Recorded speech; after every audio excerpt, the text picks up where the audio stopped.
Hi friends, ரொம்ப ரொம்ப டேஸ்டியான பாவைக்காய் முட்டை பொரியல் எப்படி செய்கிறதுன்னு பார்க்கலாம் வாங்க.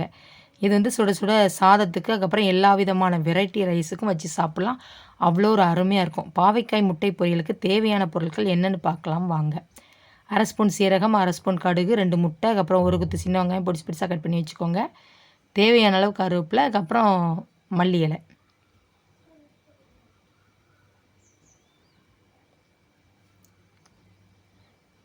கால் ஸ்பூன் மஞ்சள் தூள், 1 ஸ்பூன் மிளகாய்த்தூள், 2 ஸ்பூன் குழம்பு மிளகாய்த்தூள், அதுக்கப்புறம் எண்ணெய். நான் வந்து 1/2 கிலோ பாவைக்காய் எடுத்திருக்கேன். பாவைக்காய் எடுத்து பொடிசு பொடிசாக நல்லா கட் பண்ணி வச்சுருக்கேன். நல்லா தண்ணியில் நல்லா கழுவிக்கோங்க.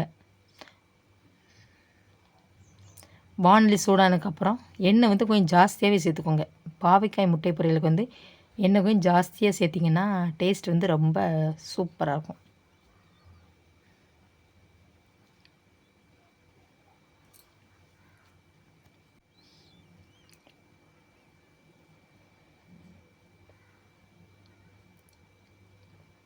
எண்ணெய் நல்லா சூடானதுக்கப்புறம் கடுகு சேர்த்துக்கோங்க. கடுகு வந்து என்றைக்குமே நல்லா பொரியணும், சட சடன்னு பொரியணும். பொரிஞ்சதுக்கப்புறம் அடுத்தடுத்த பொருள் சேர்க்கணும். அப்படி இல்லை நம்ம பொரியதுக்கு முன்னாடி சேர்க்கணும் பொரியதுக்கு முன்னாடி சேர்த்தோம்னா அது வந்து இந்த பொரியல்னாலும் சரி, கூட்டுனாலும் சரி, அவியல்னாலும் சரி அந்த இதே வம்பா போயிடும். அதனால் பொரிஞ்சதுக்கப்புறம் அடுத்தடுத்து சேர்த்துக்கோங்க. சீரகம் சேர்த்துக்கோங்க. சீரகம் நல்லா பொரிஞ்சதுக்கப்புறம் கருவேப்பிலை சேர்த்துக்கோங்க. சின்ன வெங்காயம் சேர்த்துக்கோங்க.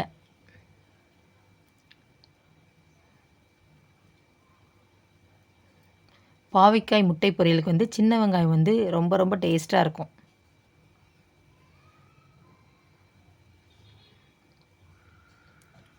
சின்ன வெங்காயம் நல்லா வேகிற அளவுக்கு வதக்கி விட்டுக்கோங்க.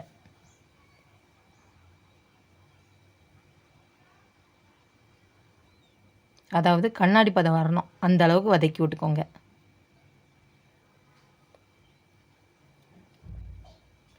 வெட்டி வச்சுருக்க அந்த பாவைக்காய் சேர்த்துக்கோங்க. நான் வந்து 1/2 கிலோ பாவைக்காய் சேர்த்துருக்கேன். உங்களுக்கு எந்த அளவுக்கு பாவைக்காய் பொரியலுக்கு வந்து பாவைக்காய் தேவையோ அந்தளவுக்கு நீங்கள் வந்து பாவைக்காய் சேர்த்துக்கோங்க.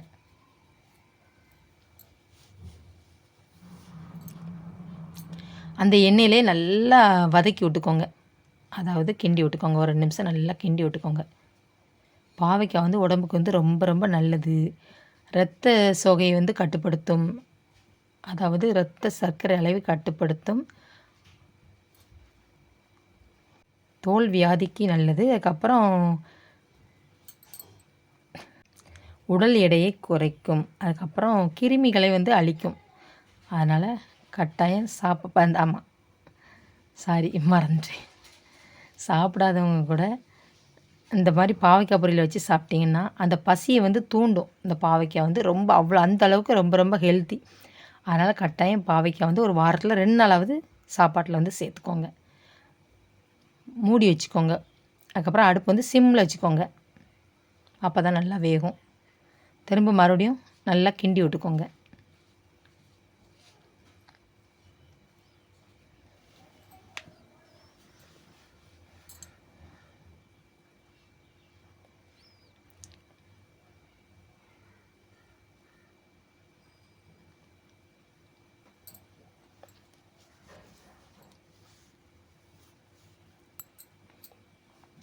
இந்த அளவுக்கு நல்லா வெந்திருக்கணும்.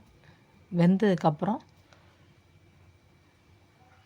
மறுபடியும் மசாலா தூள் சேர்த்துக்கோங்க.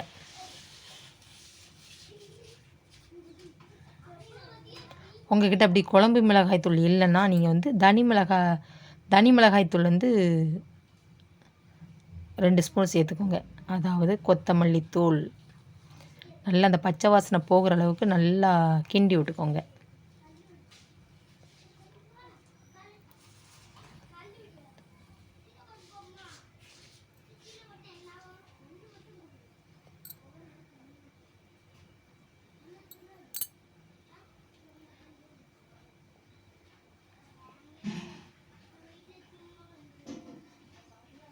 அதுக்கப்புறம் இந்த முட்டையை சேர்க்கறதுக்கு வந்து இந்த பாவைக்காவுக்கு நடுவில் அப்புறம் இந்த கரண்டி வச்சு இந்த மாதிரி செஞ்சுக்கிட்டு அதுக்கப்புறம் கொஞ்சம் எண்ணெய் சேர்த்துக்கோங்க.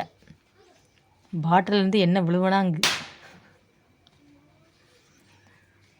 எண்ணெய் சேர்த்துக்கிட்டு நீங்கள் முட்டையை சேர்த்திங்கன்னா வந்து அடி பிடிக்காது. அதனால் எண்ணெய் சேர்த்துட்டு அதுக்கப்புறம் 2 முட்டையை வந்து நான் வந்து உடச்சி வச்சுருக்கேன்.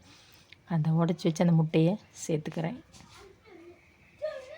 நான் வந்து 2 முட்டை சேர்த்துருக்கேன். உங்களுக்கு கூட ஒரு முட்டை சேர்க்கணுமே நீங்கள் சேர்த்துக்கோங்க. உடனே கிண்டி விடக்கூடாது. ஒரு 2 நிமிஷம் கழித்து தான் கிண்டி விடணும்.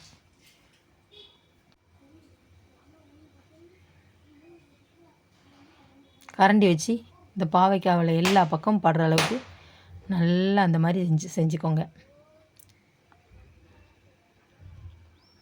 அதுக்கப்புறம் நல்லா கிண்டி விட்டுக்கோங்க.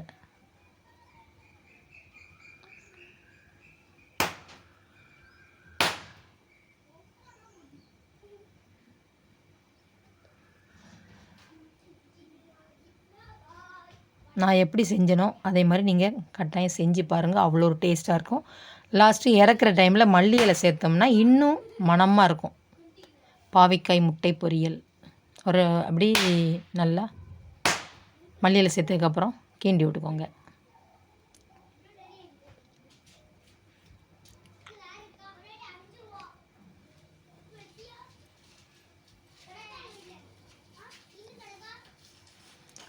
அடுப்பை ஆஃப் பண்ணிக்கோங்க. டேஸ்டியான சூப்பரான ஹெல்த்தியான பாவைக்காய் முட்டை பொரியல் ரெடி.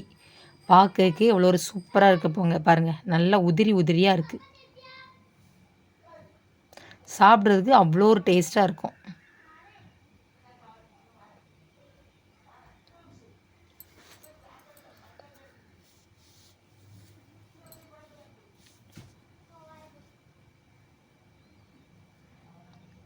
என்னோடய வீடியோ பிடிச்சிருந்தா லைக் பண்ணுங்கள், ஷேர் பண்ணுங்கள், கமெண்ட் பண்ணுங்கள். செல்வி விஸ்வா சேனலை சப்ஸ்கிரைப் பண்ணுங்கள். ஹைப் கட்டாயம் கொடுங்க ஃப்ரெண்ட்ஸ். தேங்க்யூ. பாய்.